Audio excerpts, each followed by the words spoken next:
Muy buenos días. Bienvenidos a la Clínica Universitaria Bolivariana. Para nosotros es muy grato su presencia en nuestra institución como sitio de práctica de entrenamiento. El motivo y el objetivo de esta charla es poderles contar un poco acerca del objetivo y el alcance del programa de seguridad del paciente con algunos detalles a través de la implementación de prácticas seguras y la cultura de seguridad. Voy a compartirles mi presentación y entrar en materia. Como les contaba, el propósito del día de hoy es hablarles de seguridad del paciente, contarles desde cada rol de las personas que trabajamos o pasamos por la Clínica Universitaria Bolivariana, cumplimos un rol importante en la atención directa a los pacientes, bien sea que seamos personal asistencial, administrativo de apoyo, personal en entrenamiento, y es un trabajo de todos velar por el compromiso de la seguridad del paciente. Partimos entonces desde la política. La política es un compromiso organizacional de todos los miembros a través de las directrices dadas desde la alta dirección, pero a través de todos los roles de las personas que están en la Clínica Universitaria Bolivariana. Cada rol es importante desde su actuar. Que esto nos permita asegurar que la clínica sea un entorno seguro y que fomentemos esa cultura de seguridad del paciente a través de la identificación del reporte de los indicios de atención insegura, bien sean incidentes o eventos adversos, la incorporación de esas prácticas seguras, que más adelante vamos a hablar de ellas, y la alineación de objetivos y metas con todos los procesos de la organización para el actuar del día a día. Nuestro modelo de atención también direcciona los procesos asistenciales hacia el fomento de un entorno seguro. Tenemos entonces que a través de la política se crea el programa de seguridad del paciente. Entonces el programa está implementado, es un programa estratégico, transversal, con un enfoque de intervención de riesgo sobre esos factores de riesgo. Se hace trazabilidad por medio del Comité de Seguridad del Paciente y a través de la Oficina de Calidad, que somos los referentes de seguridad del paciente. En el programa, el objetivo primordial es garantizar pues, ese entorno seguro, la Clínica Universitaria Bolivariana, y tiene unos propósitos grandes que son instituir la cultura. Cada persona que pasa por esta institución tiene que permearse esa cultura de seguridad del paciente. ¿Para qué? Para disminuir ese riesgo en la prestación del servicio de salud, en la atención en salud, interviniendo todos esos indicios de atención insegura que podemos detectar y también con la incorporación de prácticas seguras y la coordinación de todos los actores que tienen que ver en la implementación de prácticas seguras, todos los líderes que se encargan de que esas prácticas seguras se implementen y además de todas las instancias que tenemos que participar para que el programa funcione. Para instituir la cultura, entonces, nosotros tenemos definido un tipo de cultura a nivel organizacional. Pretendemos que sea una cultura justa, que nos hagamos responsables de nuestros comportamientos en el día a día, que sean bajo la adherencia a los protocolos, a las guías de manejo, para poder cumplir a cabalidad con las mejores prácticas a través de la mejor evidencia científica, pero que también la cultura sea educativa, ¿cierto? Que tengamos esa competencia para extraer las conclusiones del sistema y los reportes de seguridad del paciente, de esos indicios de atención insegura más frecuentes, más severos que nosotros reportamos y que podamos poner en marcha una reforma que sea necesaria para evitar que se nos vuelvan a materializar, que sea progresiva, que podamos cada día adaptar los procedimientos y los del equipo para enfrentar esas situaciones de riesgo, que no sea punitiva. No se trata de buscar el culpable, sino de mejorar los procesos que tenemos que hacer, capacitar a las personas, reforzar las competencias y para que todo esto fomente la responsabilidad social y ética de brindar un cuidado seguro en salud. Nosotros tenemos varias estrategias para instituir esa cultura de seguridad. Primero, pues definiéndola y socializándola, promover en los espacios de entrenamiento como este espacio, en los de inducción, reinducción, en los espacios de capacitación y midiendo ese cambio cultural a través del tiempo. cómo se hace eso, midiendo las adherencias a guías, procedimientos y protocolos, cómo es el comportamiento de la gente, si adhiere o no a las mejores prácticas, a través de las rondas de seguridad que nosotros le llamamos rondas sprint, que permite, bajo el enfoque del riesgo, identificar esas situaciones que pueden conllevar a indicios de atención insegura. El incremento sostenido en el tiempo en el reporte de indicios de atención insegura nos permite ver que la gente ya tiene permeada un poco más la cultura de seguridad, y a través de la medición de percepción de cultura de seguridad que se realiza cada 2 años a todos los colaboradores, incluidos estudiantes y docentes. Las estrategias grandes del programa, entonces, son 5 grandes. Vamos a hacer énfasis en las 4 y en las 5, pero les quiero contar a grandes rasgos que el programa tiene estrategias de capacitación y entrenamiento a través de las necesidades de formación que hay en los servicios, las priorizaciones que necesitan saber, si sobre higiene de manos, si sobre infecciones, si sobre venopunción, si sobre caídas o lesiones de piel. Esas necesidades de formación se canalizan en gestión humana con el programa de formación institucional, haciendo un gran plan de capacitación institucional y a través de los espacios de inducción, reinducción y entrenamiento. La promoción de herramientas organizacionales como la implementación de las prácticas seguras a través de las recomendaciones que nos dan los paquetes del ministerio, que ya vamos a hablar de ellos, las herramientas donde reportamos los indicios de atención insegura y donde hacemos seguimiento a los indicadores, que se llama Andrómeda, y a través de la coordinación de todos los actores que lo venimos nombrando pues desde el inicio de la presentación, que es articular todos los responsables de la implementación de las prácticas seguras del programa. La implementación pues de esas prácticas seguras, nosotros nos acogemos a la guía técnica de buenas prácticas de seguridad del paciente del ministerio. No solo trabajamos por las metas mundiales de seguridad del paciente que nos da la OMS, sino también las que nos dicta la guía técnica de buenas prácticas de seguridad del paciente del ministerio. Y a través de ella tratamos de canalizar todos los protocolos institucionales para dar el cumplimiento a esas prácticas recomendadas. La medición, el análisis, el reporte y la gestión de indicios de atención insegura, no solo los eventos, sino también los incidentes o todo aquello que pueda conllevar a un daño derivado de la atención del paciente,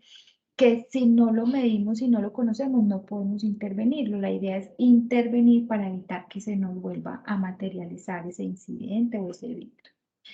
Como les decía, tenemos implementadas las prácticas seguras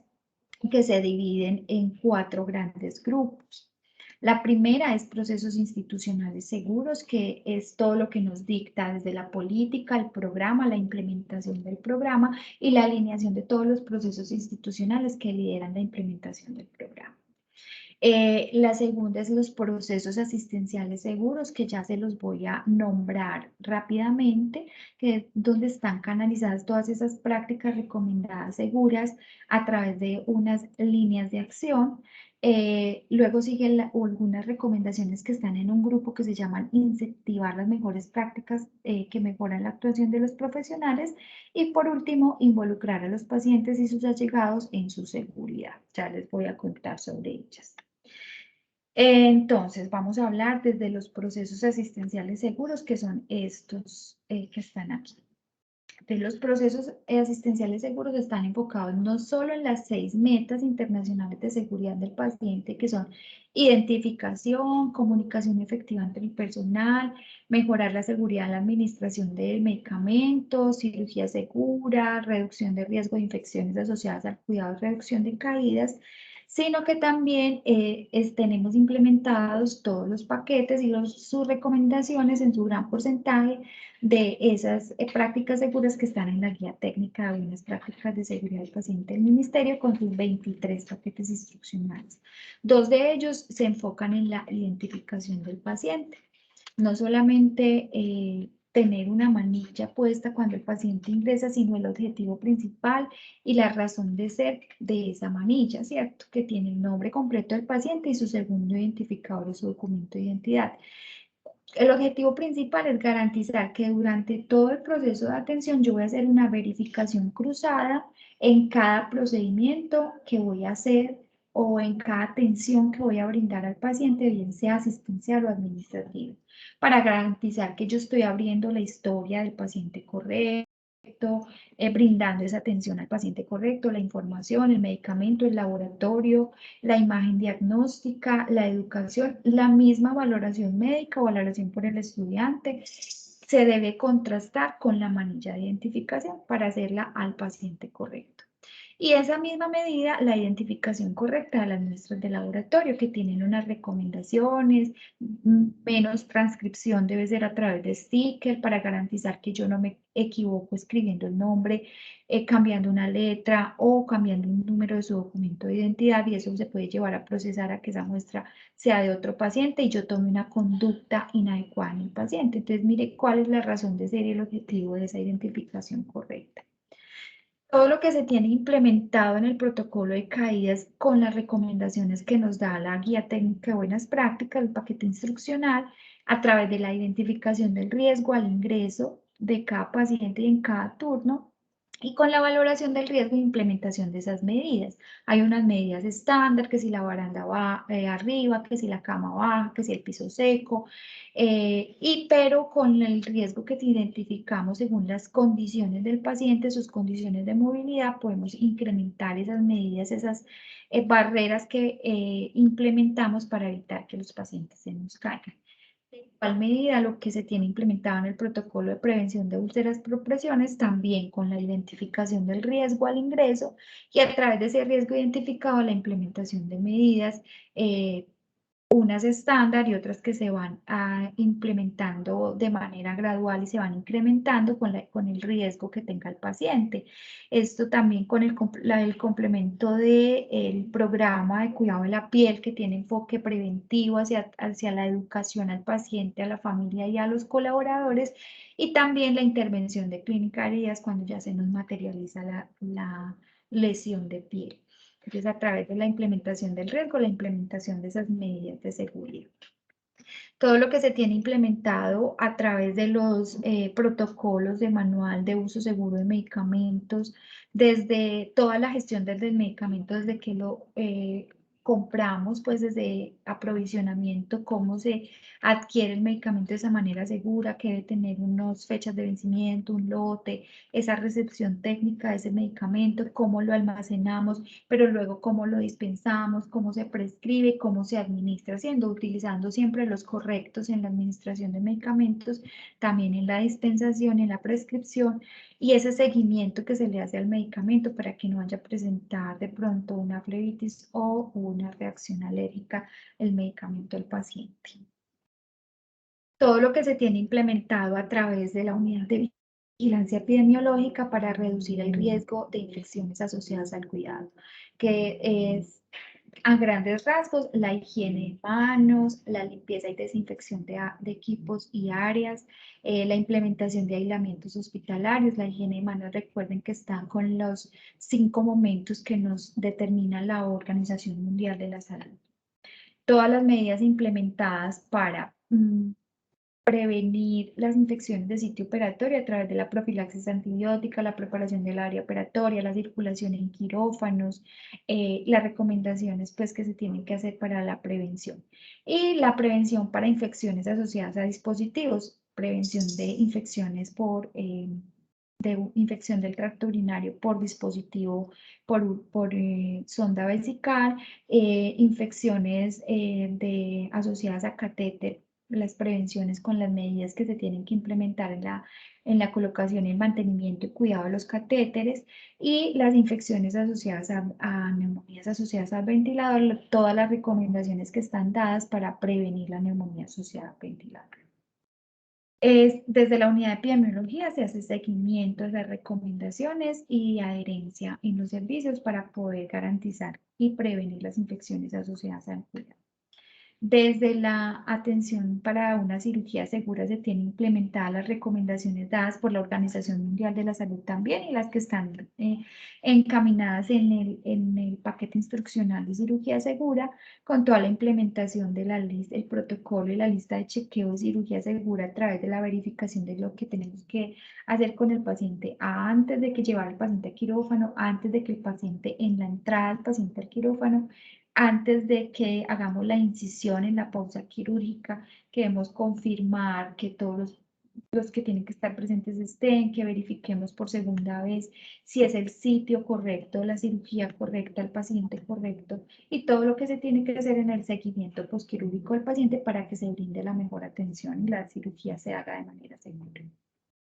Todo lo que se tiene implementado a través del egreso pertinente y seguro incluye la evaluación de ayudas diagnósticas antes del alta del paciente para garantizar que el paciente se va cuando se tiene que ir, no que me hizo falta evaluarle, qué sé yo, una creatinina, un parcial de orina y resulta que se fue y el paciente tenía una infección urinaria y me va a reingresar con una infección del tracto urinario o que se fue sin la valoración del TSH. Entonces tengo que garantizar mediante una lista de chequeo que si todos los exámenes se evaluaron antes del alta, si queda alguno pendiente, cómo va a ser la lectura, cómo va a ser el reporte de ese examen al paciente y qué tiene que hacer, a dónde tiene que acudir y todo lo que se le debe brindar al paciente antes del alta, la educación, que se vaya con su fórmula completa, que se vaya con toda su historia completa para garantizar la continuidad del cuidado en casa y evitar que el paciente nos reingrese con una complicación. Igual que con la administración de medicamentos, la administración segura de hemocomponentes que está dada con las recomendaciones desde la cadena desde la consecución del hemocomponente, el almacenamiento, la prescripción, el despacho y la administración y el seguimiento, ¿cierto? La valoración antes, durante y después de la transfusión para identificar si el paciente hizo una reacción alérgica o una infección derivada de la transfusión sanguínea, los controles de laboratorio post-transfusión para evidenciar que si la transfusión la hicimos de manera correcta y la indicación fue correcta y la administración se hizo de manera segura, garantizando siempre que hay compatibilidad del hemocomponente y estamos administrándolo al paciente que es. Todo lo que se tiene implementado para garantizar la atención segura del binomio madre-hijo. Entonces aquí está la implementación de las guías materno-perinatal, todo lo que está por norma, la implementación de guías para prevenir las complicaciones maternas y del recién nacido y prevenir la mortalidad materna y la mortalidad del recién nacido, con las guías de hipertensión inducida asociada al embarazo, diabetes gestacional, la atención del parto, la atención del puerperio, evitar las lesiones en la materna, evitar el código rojo y si se presenta, cómo debemos actuar para garantizar que salvar esa materna y ese recién nacido y todo lo que se debe hacer con el recién nacido, evitar las lesiones en la atención del parto del recién nacido, evitar la hipoxia perinatal y todas esas guías y protocolos de atención encaminados en prevenir las lesiones en la materna y en el recién nacido y la mortalidad. Otros paquetes que se tienen implementados entonces son la reducción del riesgo en la atención en pacientes con enfermedad mental,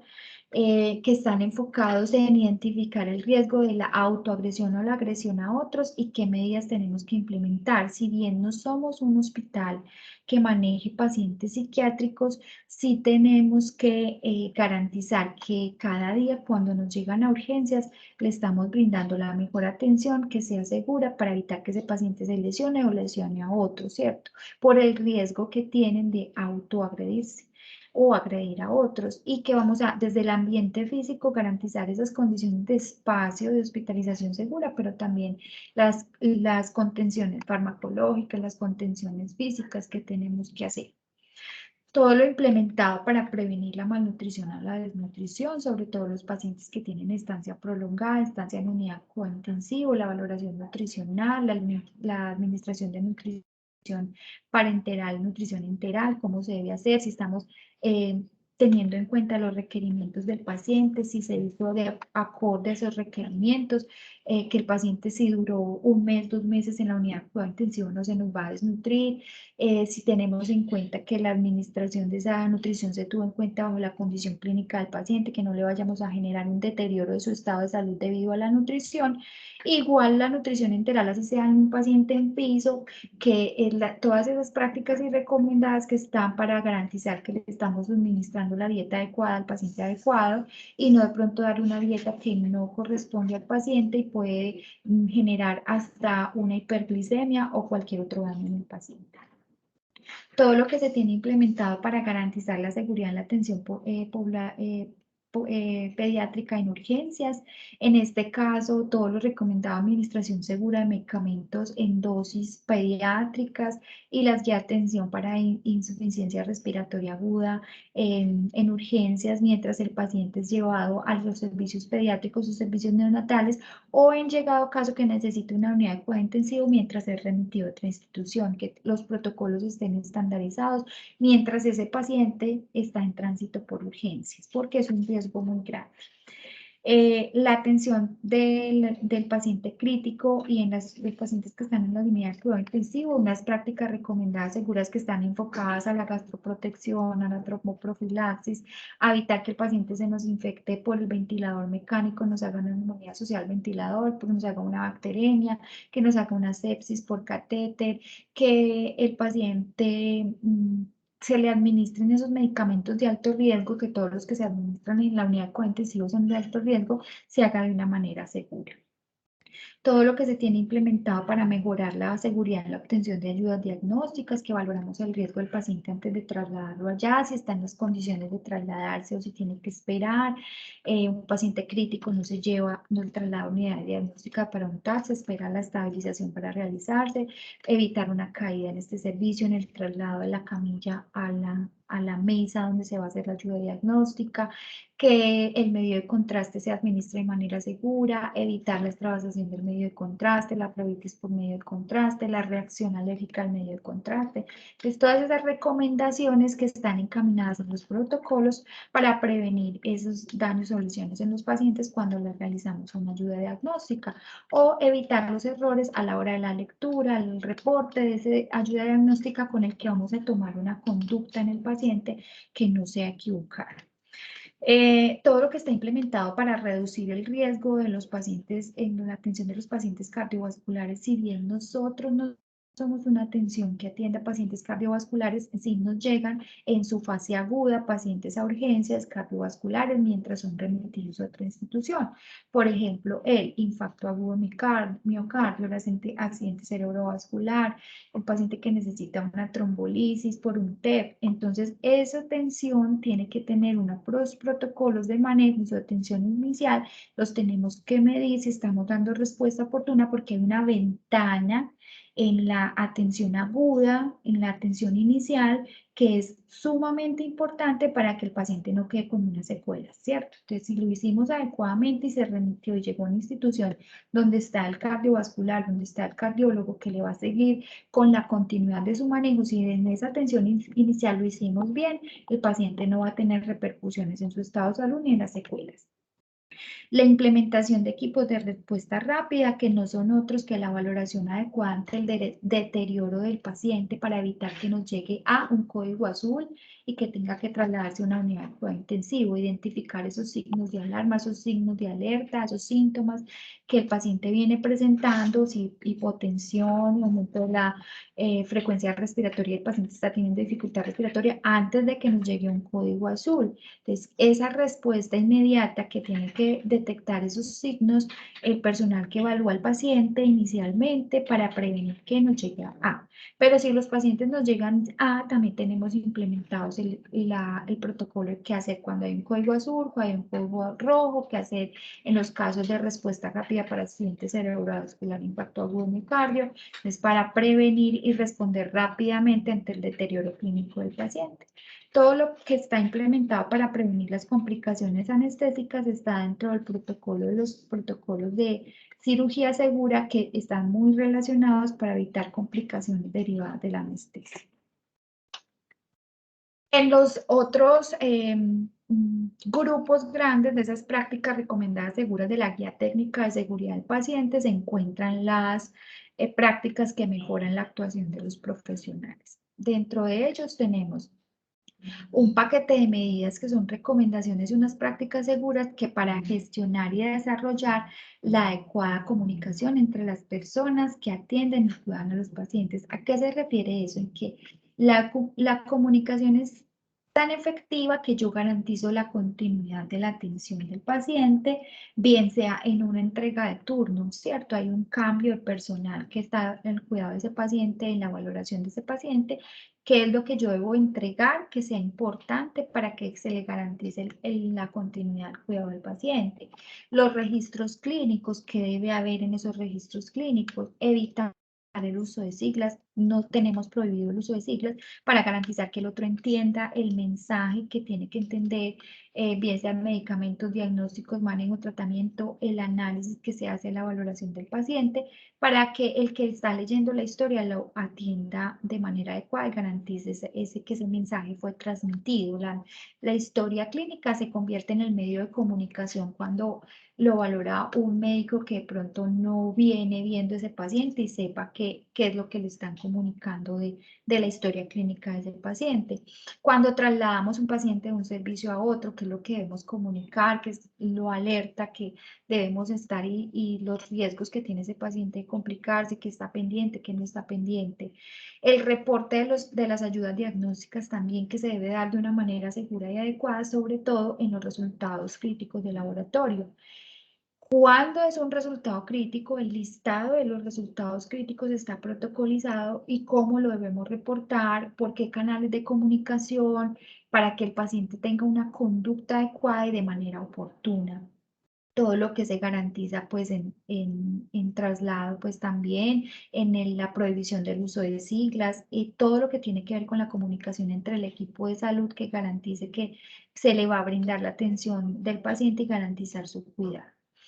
Todo lo que se tiene implementado a través de la Oficina de Gestión Humana y ese proceso que garantiza prevenir el cansancio del personal. Entonces, uno, la estandarización de las horas laborales que deben hacer los profesionales, incluso los que trabajan en dos sitios. La carga de horas semanales,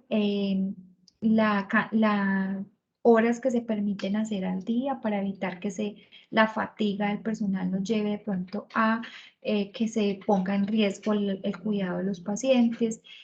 también las jornadas que están enfocadas a garantizar el apoyo psicosocial de los colaboradores, ¿cierto? Entonces las jornadas lúdicas, el bienestar laboral, entonces la intervención cuando factores psicosociales afectan un grupo, afectan una persona, un servicio se ve muy afectado por lo que viene pasando, entonces hay una intervención de esos factores psicosociales desde gestión humana para garantizar que el personal no se fatigue y no nos lleve de pronto a cometer errores en la atención de los pacientes. Tenemos entonces protocolizado cómo se debe garantizar esa funcionalidad del procedimiento de consentimiento, porque es importante contarle al paciente los riesgos de esa atención que estamos brindando, de ese procedimiento que vamos a hacer, de quién es la responsabilidad de hacerlo, no es delegable. Quien va a hacer el procedimiento debe garantizar la aplicación del consentimiento, explicar los riesgos previsibles, los no previsibles, hasta los más extraños, y que el paciente tome la decisión de que hacerse ese procedimiento o de aceptar esa atención, teniendo en cuenta todo su panorama y que le hemos informado todo lo que puede ocurrirle por las posibles complicaciones que se puedan presentar en el procedimiento. Desde el proceso docente asistencial tenemos entonces unas responsabilidades éticas y legales prácticas entre las partes, el convenio docencia-servicio con cada institución, la supervisión de ese convenio, la delegación de responsabilidades que sea progresiva y cómo debe ser, cuándo supervisada, cuándo no, esa responsabilidad que tiene el personal de entrenamiento y el personal que lo supervisa para garantizar que esas personas están adhiriendo a los protocolos institucionales de administración de medicamentos, de valoración del paciente, de consentimiento, que se haga a través de los protocolos institucionales. Por último, entonces tenemos el involucrar a los pacientes y sus allegados en su seguridad. Entonces tenemos unos programas estructurados de educación para garantizar que la familia y el mismo paciente se involucren en su autocuidado y con responsabilidad. Si el paciente necesita acompañante, esté con el acompañante. Si necesitamos que el acompañante cumpla las medidas de aislamiento, entonces hay un programa de educación para garantizar cómo debe ser el aislamiento de ese familiar con ese paciente para evitar la infección cruzada, la higiene de manos, y todas las recomendaciones para prevenirlos a la progresión, caídas, cómo se deben involucrar en ellos mismos en el autocuidado. Si ellos están informados, garantizamos que se implementan las medidas también en su familia, esas recomendaciones y esas prácticas seguras, e incluso nos pueden alertar de posibles eventos. Ellos nos pueden avisar que el paciente tiene un deterioro y ahí activamos el equipo de respuesta rápida. El paciente nos puede alertar que de pronto no hemos identificado esa alergia. Ay, pero mi familiar es alérgico a ese medicamento. Ah, bueno, entonces ya no lo administramos porque podemos ocasionar un daño en ese paciente. O ese medicamento ya se lo administraron, acabaron de administrárselo. Evitamos una duplicidad en la administración del medicamento. Entonces, entre más informados esté el paciente y su familia, más lo involucramos en su propia seguridad. Y eso garantiza que haya esa continuidad y que ellos también puedan implementar las prácticas seguras que están recomendadas, que les aplican para garantizar ese cuidado seguro. Por último, entonces, contarles que el reporte es súper importante, el reporte de los indicios de atención insegura garantiza que si conocemos los problemas los podemos intervenir, podemos saber cuáles son los que más nos pasan, los más severos y podemos asimismo enfocar los planes de acción, ¿cierto? Entonces también tenemos estrategias de búsqueda activa como la búsqueda activa de las infecciones a través del ordenamiento de cultivos, el ordenamiento de antibióticos, la prevalencia de punto, en el seguimiento de las unidades hemoderivados transfundidos para identificar si hubo alguna falla en la administración de hemoderivados o si hubo una alergia o si hubo una infección. También hacemos búsqueda activa a través de la ronda sprint, identificando esas indicios de atención insegura y todo lo que se trabaja a través de farmacovigilancia y tecnovigilancia para hacer búsqueda activa de casos. Todo eso tiene un proceso luego de clasificación por parte de los líderes a través del protocolo del ministerio. Identificamos si hubo falla o no, si hubo daño o no, y nos dan las clasificaciones de si fue un evento adverso, si ese evento adverso fue prevenible o no prevenible, si es un incidente, si es una complicación del paciente, porque definitivamente es netamente no derivado de la atención, sino que el daño puede ser por la patología del paciente, entonces es una complicación, o si definitivamente no pasó nada y es una atención segura.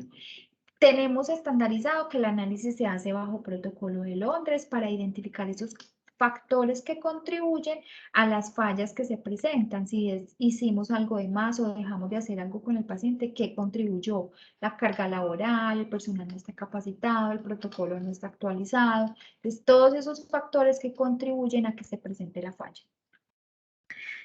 ¿Qué reportamos? Entonces, reportamos 5 atributos grandes que vulneramos en la atención del paciente. Todos los otros que bien están enfocados en acreditación tienen que ver con los 5 principales, ¿cierto? Entonces tenemos el de oportunidad, cuando no le brindamos la atención oportunamente, el de accesibilidad, cuando ponemos la barrera, de pronto nos equivocamos en el triaje y ponemos una barrera de acceso al servicio de salud del paciente, el de pertinencia cuando hacemos algo o dejamos de hacer algo que teníamos que hacerle a ese paciente, el de seguridad cuando nos saltamos los pasos de los protocolos, dejamos de subir la baranda, dejamos de implementar las barreras de seguridad o no nos adherimos a la guía o no nos adherimos al protocolo y afectamos esa seguridad en la atención, nos estamos saltando los pasos de la atención del paciente. Cuando afectamos la continuidad en la atención del paciente, no lo valoramos o el paciente no se le comunicó esto, entonces se le dejó de hacer algo. Entonces, hay un fallo en la continuidad. Todo lo que tenga que ver que se afecte los atributos de calidad en la atención del paciente lo debemos reportar como un indicio de atención insegura. Yo les decía que los otros tienen que ver con estos, porque entonces si no estamos siendo eficientes, efectivos en la atención de ese paciente, estamos fallando en la pertinencia, en la seguridad. Si no nos coordinamos, el equipo de salud, podemos fallar con la continuidad y la oportunidad. Si nos faltan competencias en el personal que estamos atendiendo, entonces podemos fallar en la pertinencia, en la seguridad. La reactividad tiene que ver con la satisfacción. Si el paciente no está contento es porque de pronto no estamos siendo oportunos, porque de pronto no hay continuidad en la atención. Efectividad y eficiencia tienen que ver con pertinencia. ¿Dónde entonces reportamos? Nosotros tenemos una herramienta que se llama Andrómeda. y todos debemos tener acceso. Y en el ítem número 4 de mejoramiento continuo se llama registro de eventos. Se llama así, pero no quiere decir que solo reportamos lo que ya le ocasionó un daño al paciente, sino lo que le pudo ocasionar. Entonces, en los incidentes, todos los indicios de atención insegura los debemos reportar por acá. La idea es que todos hagamos lo mejor posible para evitar que tenerle que decir al paciente que de pronto cometimos un error, que hubo una falla en la atención o que a pesar de que el paciente nos brindó lo más valioso que es su salud, terminó con algo más derivado de la atención, ¿cierto? Entonces la idea es no llegar allá, pero si lo tenemos que hacer, también tenemos protocolizado cómo lo debemos hacer, cómo, quién, cuándo, dónde. Eh, ¿Cómo se le brinda esa atención? ¿Qué se debe tener en cuenta? ¿Qué información le doy? ¿Qué comunico y qué no comunico? ¿Cuándo escalo esa comunicación que debo hacer de lo que pasó? Cuando no la hace el personal directo de la atención, sino interviene el coordinador, la oficina de experiencia del paciente y la familia está muy enojada. Cuando interviene jurídica, porque resulta que los familiares van a demandar o el mismo paciente. Cuando interviene el director asistencial. Entonces hay una cadena de respuesta debido a la complejidad del caso. Entonces hay una primera alarma que es el avisar al coordinador y ya él despliega el resto de la cadena. Entonces según el caso se activa esa cadena. Este es el documento en donde nosotros protocolizamos esa atención. Hasta aquí mi presentación. Quiero darles las gracias por su atención en este espacio y de nuevo darles la bienvenida a la Clínica Universitaria Bolivariana, en donde pretendemos y propendemos por proteger el don maravilloso de la vida. Muchas gracias.